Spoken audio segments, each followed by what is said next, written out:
The story takes place in a realm where demons, regarded as inhuman entities residing in hell, are believed to possess qualities that defy all rationality and logic. It is important to note that these demons, who once wreaked havoc in the human world, are now perceived as adversaries of humanity. The story begins with our main character, Alto, who is required to summon and create a contract with a familiar at the Orotava Academy of Magic or risk receiving a failing grade. After failing the summoning ritual in his first attempt, he finds an old book and uses the spell inside to call forth Vermal, a completely naked demon girl. Of course, as all succubus demonesses do for males, she kisses him to drain his mana. But afterwards, she promises to serve him as a token of her appreciation for summoning her out of captivity. She tries to flirt with him, but he rejects her and forces her to don his sister's outfit and shoes. She hides her horns and tails to pass for humans when he introduces her to the class as his familiar. In an act of nothing but petty, unfiltered jealousy, Alto's childhood friend, Lilia, who seems to have her heart set on Alto, challenges them to a battle. If she wins, Alto will avoid Vermal and never spend any time with her.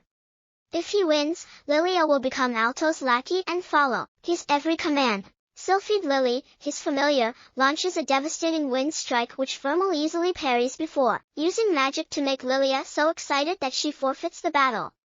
Lily is now being bossed around by Alto, who tells her to be Vermal's friend. Later that day, Vermal claims that Lilia is in love with Alto, but he doesn't really believe anything she says as he's still distrustful of her. As we see Alto feeling a bit mistrustful of Vermal, she straight up drains him once again with a kiss and claims she must do this or else she will vanish. Vermal stuns everyone by flicking her finger to send a raging dragon hurling into the horizon. Alto chastises her for making a spectacle of herself, but the owner of the dragon and his older brother, Rex, attempt to intimidate them with Rex's dinosaur companion. But Vermal boosts Alto's mana, enabling him to overpower them with his crystal magic. I guess I didn't think I'd see Alto overpowering prehistoric creatures here today, but I'll be damned. The following day, Vermal, Alto, and Lilia see their pals, Marx and Cheryl, before the headmaster calls them and announces that the class representatives will be the ones who can recover a fairy flower from the forest. A race to the fairy flower begins. Marx is knocked unconscious during the race by a man-eating plant, leaving Cheryl to tend to him. Lilia consumes an invisibility potion after the others discover a cold-ridden Cerberus guarding the bloom. Her clothes, however, are completely unaffected, so she's compelled to throw them away. Seems like this show just keeps finding ways to throw clothes off women, since one of the Cerberus's heads was functioning properly and allowed it to detect Vermal, Alto, and Lilia. They decide that they must knock it out. And they do exactly that to Cerberus. The flower is then obtained by Lilia, but the invisibility fades. Ha, who could have seen that coming? She drops the flower out of embarrassment, and it blows into Cheryl's hands. The others congratulate her once she wins the job. Cheryl is now the class representative for the first time. Vermal enjoys eating contemporary cuisine. Dragon riders then combine. Everyone comments on Chris, who's one of them. Vermal creates a stir by entering the boys' locker area after Alto. She wants him so badly she's willing to walk into a place as horrifying as the boys' locker room. That is some dedication. Later, Vermal makes another seduction attempt on Alto when he's in the shower, of course. Since Rex lost to Alto and because his familiar is a dinosaur rather than a dragon, Chris beats him up and kicks him out of the Dragon Riders. Alto yells at Chris to a duel. He's pissed after finding out what transpired after accepting Chris' summons. Her dragon, Alto's mana, is amplified by it for males, but Chris's fire spells are strong enough to break out those crystal structures and harm her male when she blocks them. Chris soars into the skies on her dragon, proclaiming that all other creatures, even dinosaurs, are inferior and the dragons are the supreme beings. Alto receives yet another boost from Vermal, who's out to disprove her, and he creates a huge crystal construct out of thin air. By using the construct as a diversion, Alto and Vermal are able to leap up to Chris and slay her with a crystal shiv, winning the combat. Lilia seems genuinely jealous of Alto because of his success with the ladies, but during his celebrations of the win, Professor Obsidian warns Alto not to take battles lightly. Chris apologizes to Rex and completes her own responsibilities, which is weird because I thought Chris would forever remain a prick. Alto forbids Vermal from kissing him, so she confesses her love when she makes another attempt to seduce him. Obsidian responds that demons only desire humans for mana. When Alto comes to women inquires about human-demon romances, Vermal is confronted by Alto, but she disproves him by giving him a kiss without depleting him. Meanwhile, now we see Professor Obsidian seducing a student instead. Everyone at this academy is just out for it. Her name was Emma Abilene. After seducing her, he then injects her with something and leaves her. In case denies this, the student council debates whether Emma is the third student to have been attacked.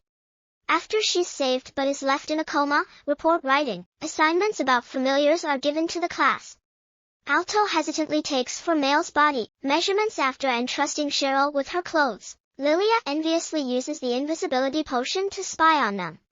Alto lists sweets as Vermal's preference on his report, but Vermal also adds Alto. Meanwhile, Chris and her dragon were attacked by a Rex who appeared to be under the influence of something. In a flashback, we see that Chris assisted Rex in hatching his summoned dinosaur while he thought it was a dragon egg.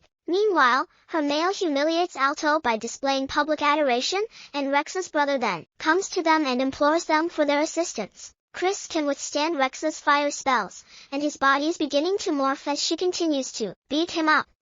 Rex declares that he wants to exact revenge on Chris as well as his brother, Alto, and Vermal. But Elena, the head of the student council, shows up there and uses her sword to knock Rex and his dinosaur out cold, obliterating their different growths.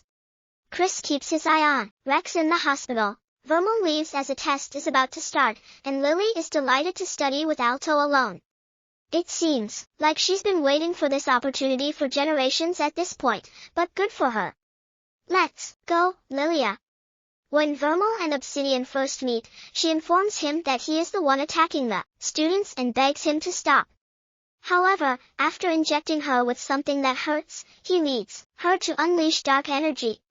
Everyone can see it, and Elena runs to the area, but she is stopped by a creature. Obsidian conjured Vermal turns into an untamed monster, and Obsidian gloats as Alto dashes to the scene.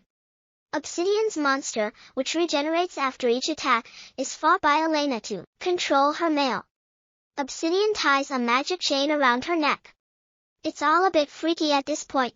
Obsidian boasts that he was attacking individuals and injecting them with demon essence in order to make them into demons, but now he has a true demon. As Alto and Lilia come, Alto covers Obsidian when Vermal breaks the chain and attacks, but he's stabbed by her claws as she attacks. She approaches Obsidian once more out of wrath, but Alto once again blocks her and wants her not to murder.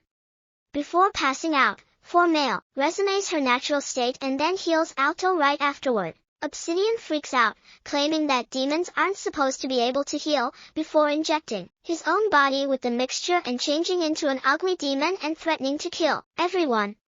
Now he's just overreacting.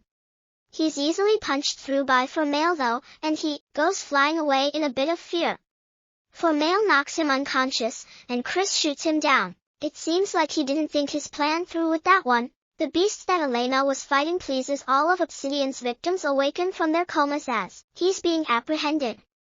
Later, Vermal somberly informs Alto that in order to heal him, she connected their life energy such that if either of them passes away, they either will as well. Vermal suddenly turns chilly towards Alto. She advises him to keep away from her because she's a monster in disguise, and that's who she really is. She becomes completely confused as Alto kisses her and replies that he doesn't care about any of that. Well, Vermal, you're in champ. Grumbling while the lads cried because Vermal stopped showing up to class, the girls lament the passing of Obsidian.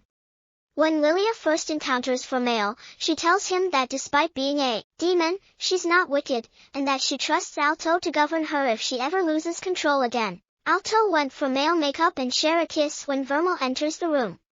Obsidian was a fool, but his research was interesting, and they'll finish it, said a witch and a warlock named Lyot and Haley. Adore after slaying a church's occupants to the twisted delight of the boys, Vermal changes into a school uniform that's a little bit too small for her and joins Alto in class.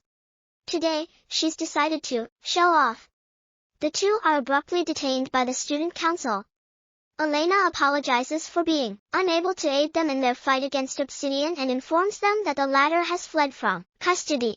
All of a sudden, they seize Alto by the sword and demand the truth. They have no other option, except to admit that Vermal is a demon and that their life forces are intertwined. Jessica, a member of the student council, wants to eliminate Vermal. Therefore, she's astonished when Elena accepts this and says Vermal is not wicked. Alto is then welcomed to the student council by Elena. Things start getting a bit serious. At this point, as Alto accepts Elena's offer despite being dubious about her intentions, this makes Lilia, Marx, and Cheryl happy. Later, Vermal cautions him that she thinks Elena is not human.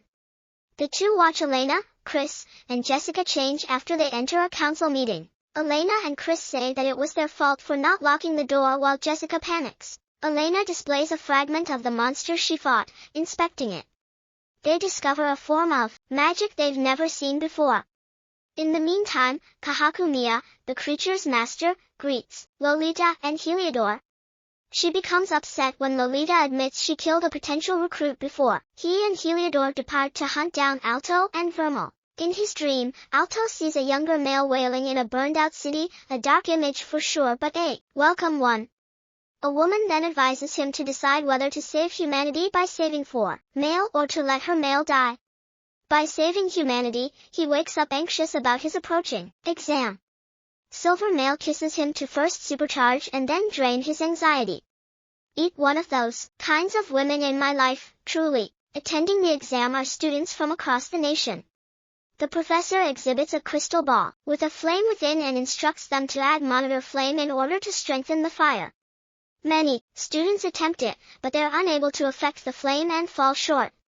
Lilia understands the reason is that they're concentrating their mana on the crystal rather than the flame. She can't simply make the flame large.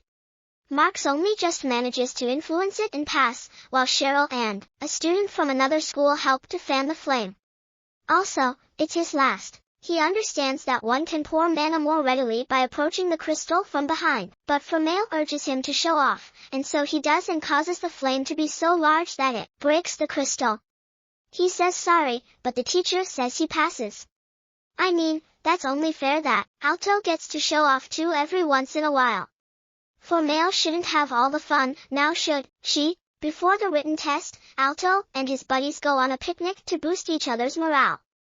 Alto is almost late as Vermal drags him into a hallway for a kiss. The kid from the other school complains about Alto's braggadocio while using the restroom, but Lowlight sneaks in, kills him, and then steals his test ticket. Elena and Jessica are practicing fencing in the meantime. After Elena triumphs, they talk about Alto and Vermal while taking a shower. Vermal must wait outside while Alto enters the test room. Alto was seated next to Lowlight, who enters and wishes him good luck. Vermal is sitting outside in boredom while she recalls Alto's assurances of her safety. Alto panics when Lowlight nods off as soon as the test begins but focuses on passing it. Lolita eventually gets out of bed, finishes the test in a matter of seconds, and then makes fun of Alto for being slow. A guard reports finding the deceased student's body, while the professor chastises him for chatting, at which point he knows Lowlight is not a student. Lowlight claims to have taken the exam merely for amusement before conjuring a stone golem to trample the professor's legs. Violence has truly begun, and hell yeah, that's what I've been waiting for. Vermal and the instructor from the first exam arrive as all of the pupils leave, with the exception of Alto, Lydia, Marx, and Cheryl. They are coerced out of the building by guards, but as they try to return, a space warp throws them back outside. The gala manages to seize Vermal, that's a first. Maybe because her muse isn't here, huh? Lowlight summons more golems and impales Alto's shoulder as he screams with wrath and smashes the golem. When Alto inquires about their desires, the man replies that his gang plans to wipe out the human race using demons. Vermal transforms into a monster, but Lolita quickly takes care of her. He attempts to kill Alto, but the book he used to conjure Vermal protects him, and then the dream woman materializes. She asserts that she is the remembrance of Vermal's sealer, the mage of the beginning. In response to Lolita's attempt to assault her, she stops time and sends Alto into Vermal's memories. A younger Vermal is playing joyfully when he finds himself 550 years in the past. According to the Mage of the Beginning, Vermal and the orphans, Miao, Lin, and Kate, were all fostered by nuns. Vermal was a demon, but they didn't care. The townspeople became enraged and besieged the church after discovering Vermal was a demon. She was then held responsible for a plague that struck the nation. Vermal was persuaded to flee by Miao, and she came close before she overheard someone threatening to destroy her family. Her family had been hanged when she turned around, but it was too late. This took an extremely dark turn. She lost her cool as the mob closed in on her, turned into a monster form, and for the first time, slaughtered everyone and set the town on fire. The mage claims that this was her guilt and the reason she was sealed. Alto was horrified by what he had seen. Alto interacts with Vermal and consults her after discovering he can't. She changes into adult Vermal and sobs because her crime cannot be undone, but he dismisses her sorrows and gives her a passionate kiss. He proclaims his love for her as they come back to the real world. They urge Lolita to stop talking and unite their powers to defeat the enormous golem that he summoned. Vermal's only goal is to destroy the world. A gateway allows Heliodor and Lolita to flee after she states she can no longer sustain the space warp. The Mage of the Beginning, according to Vermal, is Fatima. Alto is urged to take care of Vermal by Fatima, who describes Vermal as a close friend. Fatima then fixes the structure, before vanishing. Later, Alto receives fencing and martial arts instruction from Jessica and Chris, in an effort to grow stronger so they can defend from hell. Due to his inexperience and lack of strength, he's easily defeated in sparring. Body strives to get better. When the two of them are in bed, Vermal declares her love for him. In bed, they all concur. When Elena states in a student council meeting that they must band together to stop these assaults, all three of Lilia's test takers, Marks, Cheryl, and them, passed. But when Alto doesn't appear, Lydia becomes suspicious that he might be seen for male. Indeed, they're sharing a public kiss as they celebrate their love and commitment to one another. This was a weird one, but honestly not bad at all. I think it's one of the more peculiar anime, even though it has some of the classic tropes we expect from the demon and familiar type shows. It's darker, grittier, and much more explicit, which is rare when it comes to good anime. So, a round of applause nonetheless, and that's the end of the video. If you liked the video, please like, share, and subscribe. I'll see you at the next one.